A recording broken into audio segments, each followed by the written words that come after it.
Hi Gestaknights, Gesta here with my first ever read aloud video. In this video I will be reading Harry Potter and the Sorcerer's Stone by J.K. Rowling. Are you ready? Let's begin.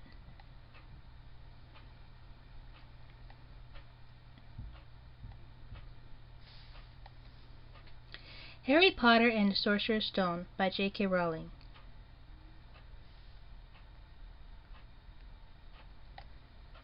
Chapter 1. The Boy Who Lived. Mr. and Mrs. Dursley of No. 4 Privet Drive were proud to say that they were perfectly normal, thank you very much. They were the last people you'd expect to be involved in anything strange or mysterious because they just didn't hold with such nonsense. Mr. Dursley was the director of a firm called Grunnings, which made drills. He was a big, beefy man with hardly any neck, although he did have a very large mustache. Mistress Dursley was thin and blonde and had nearly twice the usual amount of neck, which came in very useful, as she spent so much of her time craning over garden fences, spying on the neighbors. The Dursleys had a small son called Dudley, and in their opinion there was no finer boy anywhere. The Dursleys had everything they wanted, but they also had a secret, and their greatest fear was that somebody would discover it. They didn't think they could bear it if anyone found out about the Potters. Mistress Potter was Mistress Dursley's sister, but they hadn't met for several years. In fact, Mistress Dursley pretended she didn't have a sister because her sister and her good-for-nothing husband were as un-Dursleyish as it was possible to be. The Dursleys shuddered to think what the neighbors would say if the Potters arrived in the street. The Dursleys knew that the Potters had a small son too, but they had never even seen him. This boy was another good reason for keeping the Potters away. They didn't want Dudley mixed in with a child like that. When Mr. and Mrs. Dursley woke up on a dull gray Tuesday, our story starts. There was nothing about the cloudy sky outside to suggest that strange and mysterious things would soon be happening all over the country. Mr. Dursley hummed as he picked up his most boring tie for work, and Mistress Dursley gossiped away happily as she wrestled a screaming Dudley into his high chair. None of them noticed a large tawny owl flutter past the window. At 8:30, Mr. Dursley picked up his briefcase, pecked Mistress Dursley on the cheek, and tried to kiss Dudley goodbye, but missed, because Dudley was now having a tantrum and throwing his cereal at the walls. "Little tyke," chortled Mr. Dursley. As he left the house, he got into his car and backed out of No. 4's drive. It was on the corner of the street that he noticed the first sign of something peculiar, a cat reading a map. For a second, Mr. Dursley didn't realize what he had seen. Then he jerked his head around to look again. There was a tabby cat standing on the corner of Privet Drive, but there wasn't a map in sight. What could he have been thinking of? It must have been a trick of the light. Mr. Dursley blinked and stared at the cat. It stared back. As Mr. Dursley drove around the corner and up the road, he watched the cat in his mirror. It was now reading the sign that said Privet Drive. No, looking at the sign. Cats couldn't read maps or signs. Mr. Dursley gave himself a little shake and put the cat out of his mind. As he drove toward town, he thought of nothing except a large order of drills he was hoping to get that day. But on the edge of town, drills were driven out of his mind by something else. As he sat in the usual morning traffic jam, he couldn't help noticing that there seemed to be a lot of strangely dressed people about. People in cloaks. Mr. Dursley couldn't bear people who dressed in funny clothes, the get-ups you saw on young people. He supposed it was some stupid fashion. He drummed his fingers on the steering wheel, and his eyes fell on a huddle of these weirdos standing quite close by. They were whispering excitedly together. Mr. Dursley was enraged to see that a couple of them weren't young at all. Why, that man had to be older than he was, and wearing an emerald green cloak. The nerve of him! But then it struck Mr. Dursley that this was probably some silly stunt. These people were obviously collecting for something. Yes, that would be it. The traffic moved on, and a few minutes later, Mr. Dursley arrived in Grunnings' parking lot, his mind back on drills. Mr. Dursley always sat with his back to the window in his office on the 9th floor. If he hadn't, he might have found it harder to concentrate on drills that morning. He didn't see the owl swooping past in broad daylight. though people down on the street did. They pointed and gazed open-mouthed as the owl after owl sped overhead. Most of them had never even seen an owl, even at night-time. Mr. Dursley, however, had a perfectly normal owl-free morning. He yelled at 5 different people. He made several important telephone calls, and shouted a bit more. He was in a very good mood until lunchtime, when he thought he'd stretch his legs and walk across the road to buy himself a bun from the bakery. He had forgotten all about the people in cloaks until he passed a group of them next to the baker's. He eyed them angrily as he passed. He didn't know why, but they made him uneasy. This bunch were whispering excitedly too, and he couldn't see a single collecting tin. It was on his way back past them, clutching a large doughnut in a bag, that he caught a few words of what they were saying. The Potters, that's right, that's what I heard. Yes, their son, Harry. Mr. Dursley stopped dead. Fear flooded him. He looked back at the whisperers as if he wanted to say something to them, but thought better of it. He dashed back across the road, hurried up to his office, snapped at his secretary to not disturb him, seized his telephone, and had almost finished dialing his home number when he changed his mind. He put the receiver back down and stroked his mustache, thinking, no, he was being stupid. Potter wasn't such an unusual name. He was sure there were lots of people called Potter who had a son called Harry. Come to think of it, he wasn't even sure his nephew was called Harry. He had never even seen the boy. It might have been Harvey or Harold. There was no point in worrying Mistress Dursley. She always got so upset at any mention of her sister. He didn't blame her, if he'd had a sister like that. But all the same, those people in cloaks... He found it a lot harder to concentrate on drills that afternoon, and when he left the building at 5 o'clock, he was still so worried that he walked straight into someone just outside the door. Sorry, he grunted, as the tiny old man stumbled and almost fell. It was a few seconds before Mr. Dursley realized that the man was wearing a violet cloak. He didn't seem at all upset about being almost knocked to the ground. On the contrary, his face split into a wide smile, and he said in a squeaky voice that made passer-by stare, "Don't be sorry, my dear sir, for nothing could upset me today.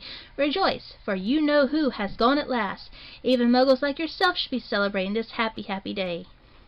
The old man hugged Mr. Dursley around the middle and walked off. Mr. Dursley stood rooted to the spot. He had been hugged by a complete stranger.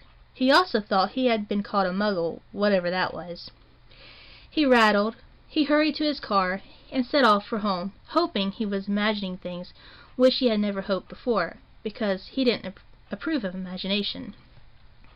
As he pulled into the driveway of number 4, the first thing he saw, and it didn't improve his mood, was the tabby cat he had spotted that morning. It was now sitting on his garden wall. He was sure it was the same one. It had the same markings around its eyes. "Shoo!" said Mr. Dursley loudly. The cat didn't move. It just gave him a stern look. Was this normal cat behavior? Mr. Dursley wondered. Trying to pull himself together, he let himself into the house. He was still determined not to mention anything to his wife. Mistress Dursley had a nice, normal day. She told him over dinner all about Mistress Next Door's problems with her daughter, and how Dudley had learned a new word, won't. Mr. Dursley tried to act normally. When Dudley had been put to bed, he went into the living room in time to catch the last report on the evening news. And finally, bird watchers everywhere have reported that the nation's owls have been behaving very unusually today. Although owls normally hunt at night and are hardly ever seen in daylight, there have been hundreds of sightings of these birds flying in every direction since sunrise. Experts are unable to explain why the owls have suddenly changed their sleeping pattern. The newscaster allowed himself a grin. Most mysterious. And now, over to Jim McGuffin with the weather. Going to be any more showers of owls tonight, Jim? Well, Ted, said the weatherman, I don't know about that, but it's not only the owls that have been acting oddly today. Viewers as far apart as Kent, Yorkshire, and Dundee have been phoning in to tell me that instead of rain I promised yesterday, they've had a downpour of shooting stars. Perhaps people have been celebrating bonfire night early. It's not until next week, folks, but I can promise a wet night tonight. Mr. Dursley sat frozen in his armchair. Shooting stars all over Britain? Owls flying by daylight? Mysterious people in cloaks all over the place? And a whisper a whisper about the Potters. Mr. Dursley came into the living room carrying two cups of tea. It was no good. He'd have to say something to her. He cleared his throat nervously. Petunia, dear, you haven't heard from your sister lately, have you?" As he had expected, Mrs. Dursley looked shocked and angry. After all, they normally pretended she didn't have a sister. "No," she said sharply. "Why?" "Funny stuff on the news," Mr. Dursley mumbled.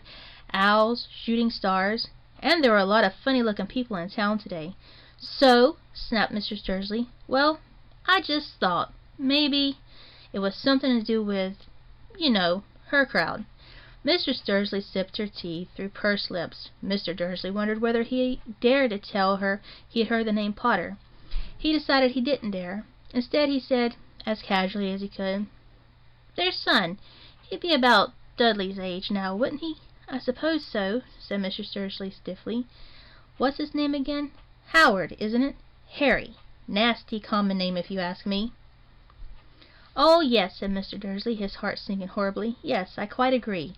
He didn't say another word on the subject as they went upstairs to bed.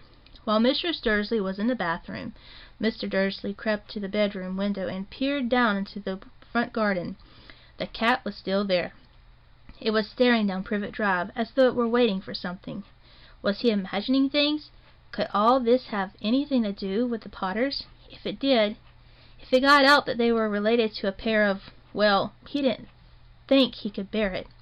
The Dursleys got into bed. Mrs. Dursley fell asleep quickly, but Mr. Dursley lay awake, turning it all over in his mind. His last comforting thought before he fell asleep was that even if the Potters were involved, there was no reason for them to come near him and Mrs. Dursley. The Potters knew very well what he and Petunia thought about them and their kind. He couldn't see how he and Petunia could get mixed up in anything that might be going on. He yawned and turned over. It couldn't affect them. How very wrong he was. Mr. Dursley had been drifting into an uneasy sleep, but the cat on the wall outside was showing no sign of sleepiness. It was sitting as still as a statue, its eyes fixed unblinkingly on the far corner of Privet Drive. It didn't so much as quiver when a car door slammed on the next street, nor when two owls swooped overhead. In fact, it was nearly midnight before the cat moved at all. A man appeared on the corner the cat had been watching. Appeared so suddenly and silently, you'd thought he'd just popped out of the ground. The cat's tail twitched and his eyes narrowed. Nothing like this man had ever been seen on Privet Drive. He was tall, thin, and very old, judging by the silver of his hair and beard, which were both long enough to tuck into his belt. He was wearing long robes, a purple cloak that swept to the ground, and high-heeled buckled boots. His blue eyes were light, bright, and sparkling behind half-moon spectacles, and his nose was very long and crooked, as though it had been broken at least twice. This man was Albus Dumbledore. Albus Dumbledore didn't seem to realize that he had just arrived in a street where everything from his name to his boots was unwelcome.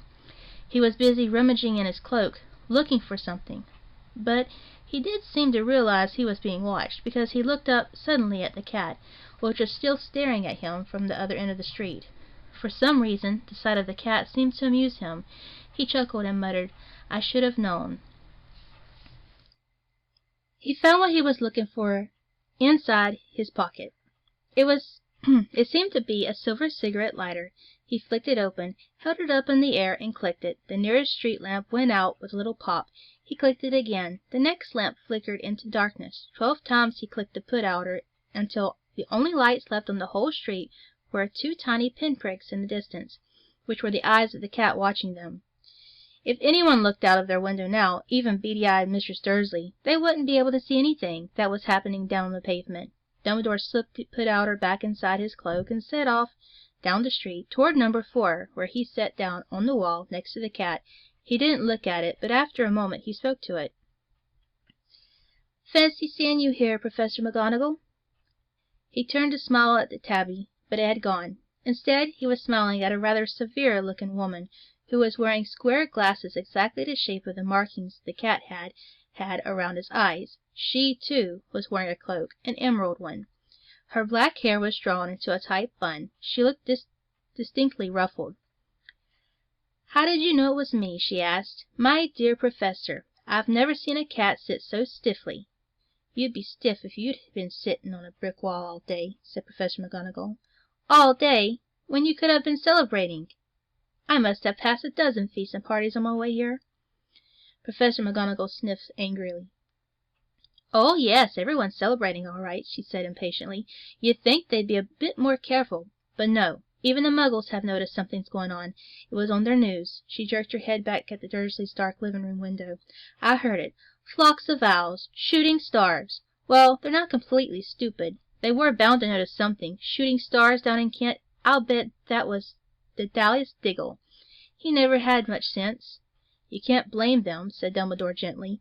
"We've had precious little to celebrate for 11 years. "I know that," said Professor McGonagall irritably. "But that's no reason to lose our heads. People are being downright careless out on the streets in broad daylight, not even dressed in Muggle clothes, swapping rumors." She threw a sharp sideways glance at Dumbledore here, as though hoping he was going to tell her something, but he didn't. So she went on. "A fine thing it would be if, on the very day You-Know-Who seems to have disappeared at last, the Muggles found out all about us. I suppose he really has gone, Dumbledore?" "It certainly seems so," said Dumbledore. "We have much to be thankful for. Would you care for a lemon drop?" "A what?" "A lemon drop. They're a kind of Muggle sweet I'm rather fond of." "No, thank you," said Professor McGonagall coldly, as though she'd think this was the moment for lemon drops. "As I say, even if You-Know-Who has gone, my dear Professor, surely a sensible person like yourself can call him by his name. All this You-Know-Who nonsense. For 11 years I have been trying to persuade people to call him by his proper name. Voldemort." Professor McGonagall flinched, but Dumbledore, who was unsticking 2 lemon drops, seemed not to notice. "It all gets so confusing if we keep saying You-Know-Who. I have never seen any reason to be frightened of saying Voldemort's name." "I know you haven't," said Professor McGonagall, sounding half exasperated, half admiring. "But you're different. Everyone knows you're the only one all right, Voldemort was afraid of." "You flatter me," said Dumbledore calmly. "Voldemort had powers I will never have, only because you're too, well, noble to use them. It's lucky it's dark. I haven't blushed so much since Madame Pomfrey told me she liked my new earmuffs." Professor McGonagall shot a sharp look at Dumbledore and said, "The owls are nothing next to the rumors that are flying around. You know what everyone's saying." "About why he's disappeared? About what finally stopped him?" It seemed that Professor McGonagall had reached a point she was most anxious to discuss, the real reason she had been waiting on a cold, hard wall all day, for neither as a cat nor as a woman had she fixed Dumbledore with such a piercing stare as she did now. It was plain that whatever everyone was saying, she was not going to believe it until Dumbledore told her it was true. Dumbledore, however, was choosing another lemon drop, and did not answer. "What they're saying," she pressed on, "is that last night Voldemort turned up in Godric's Hollow. He went to find the Potters. The rumor is that Lily and James Potter that they're dead." Dumbledore bowed his head. Professor McGonagall gasped. "Lily and James! I can't believe it. I didn't want to believe it. Oh, Albus." Dumbledore reached out and patted her on the shoulder. I know," he said heavily. Professor McGonagall's voice trembled as she went on. "That's not all. They're saying he tried to kill the Potter's son, Harry. But he couldn't. He couldn't kill that little boy. No one knows why, or how, but they're saying that when he couldn't kill Harry Potter, Voldemort's power somehow broke, and that's why he's gone." Dumbledore nodded gloomily. "It's true?" faltered Professor McGonagall. "After all he's done, of all the people he's killed, he couldn't kill a little boy. It's just astounding. Of all things to stop him. But how in the name of heaven did Harry survive?" "We can only guess," said Dumbledore. "We may never know." Professor McGonagall pulled out a lace handkerchief and dabbed her eyes beneath her spectacles. Dumbledore gave a great sniff as he took a golden watch from his pocket and examined it. It was a very odd watch. It had 12 hands but no numbers. Instead, little planets were moving around the edge. It must have made sense to Dumbledore, though, because he put it back in his pocket and said, "Hagrid's late. I suppose it was he who told you I'd be here by the way?" "Yes," said Professor McGonagall. And I don't suppose you're going to tell me why you're here, of all places. I've come to bring Harry to his aunt and uncle. They're the only family he has left now. You don't mean... You can't mean the people who live here, cried Professor McGonagall, jumping to her feet and pointing at number 4. Dumbledore, you can't. I've been watching them all day. You couldn't find 2 people who are less like us, and they've got this son. I saw him kicking his mother all the way up the street, screaming for sweets. Harry Potter, come here and live here. It's the best place for him, said Dumbledore firmly. His aunt and uncle will be able to explain everything to him when he's older. I've written them a letter. A letter, repeated Professor McGonagall faintly, sitting back down on the wall. Really, Dumbledore, you think you can explain all this in a letter? These people will never understand him. He'll be famous, a legend. I wouldn't be surprised if today was known as Harry Potter Day in the future. There will be books written about Harry. Every child in our world will know his name. Exactly, said Dumbledore, looking very seriously over the top of his half-moon glasses. It would be enough to turn any boy's head. Famous before he can walk and talk. Famous for something he won't even remember. Can't you see how much better off he'll be growing up away from all that until he's ready to take it?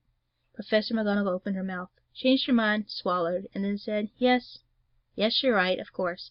But how is the boy getting here, Dumbledore? She eyed his cloak suddenly as though she thought he might be hiding Harry underneath it. Hagrid's bringing him.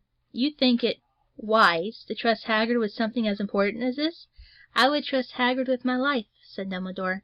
I'm not saying his heart isn't in the right place, said Professor McGonagall grudgingly, but you can't pretend he's not careless. He does tend to... What was that? A low rumbling sound had broken the silence around them. It grew steadily louder as they looked up and down the street for some sign of a headlight. It swelled into a roar as they both looked up at the sky, and a huge motorcycle fell out of the air and landed on the road in front of them. If the motorcycle was huge, it was nothing to the man sitting astride it. He was almost twice as tall as a normal man, and at least 5 times as wide. He looked simply too big to be allowed, and so wild. Long tangles of bushy black hair and beard hid most of his face. He had hands the size of trash can lids, and his feet in their leather boots were like baby dolphins. In his vast muscular arms he was holding a bundle of blankets. Hagrid, said Dumbledore, sounding relieved. At last. And where did you get that motorcycle?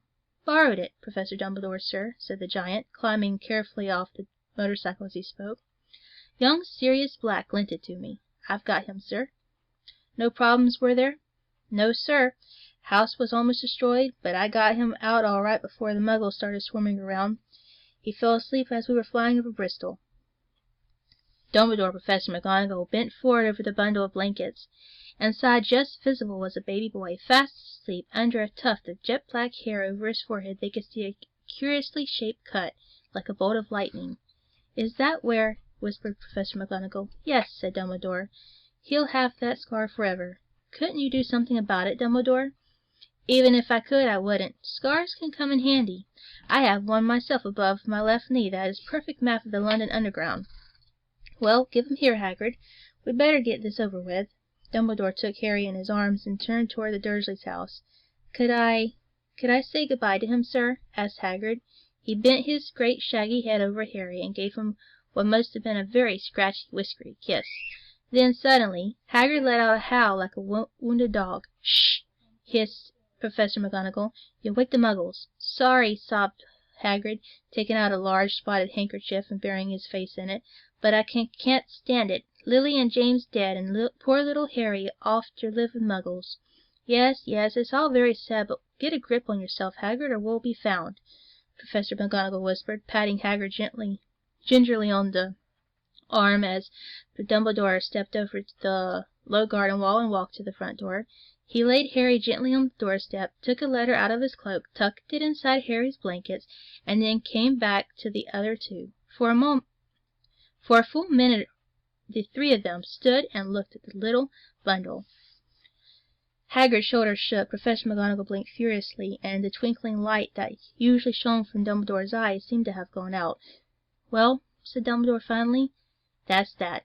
We've no business staying here. We may as well go and join the celebrations. Yes, said Hagrid in a very muffled voice. I'd best get this bike away. Good night, Professor McGonagall. Professor Dumbledore, sir. Wiping his streaming eyes on the jacket sleeve. Hagrid swung himself onto the motorcycle, kicked the engine into life. With a roar, it rose into the air and off into the night. "I shall see you soon, I expect, Professor McGonagall," said Dumbledore, nodding to her. Professor McGonagall blew her nose in reply.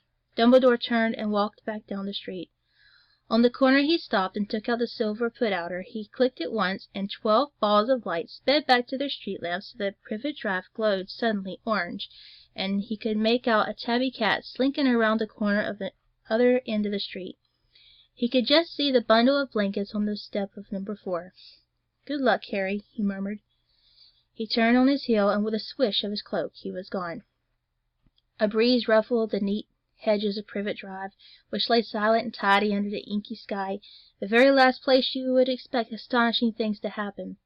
Harry Potter rolled over inside his blankets without waking up, one small hand close on the letter beside him, and he slept on, not knowing he was special, not knowing he was famous, not knowing he would be woken in a few hours' time by Mistress Dursley's scream as she opened the front door to put out the milk bottles, nor that he would spend the next few weeks being prodded and pinched by his cousin Dudley.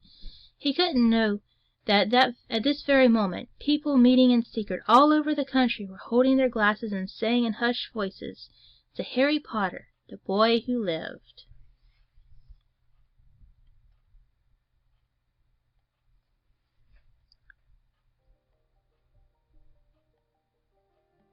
I hope you all enjoyed this read aloud. Join me next time for Chapter 2, The Vanishing Glass. I hope you all enjoyed this video. Remember that if you like it, if you did. Do you want to see more of my videos in the future? Subscribe. You can also find me on Facebook, Twitter, TikTok, Instagram, and Twitch. Just check out my info page on my channel for more information. Stay healthy out there, guys, and peace.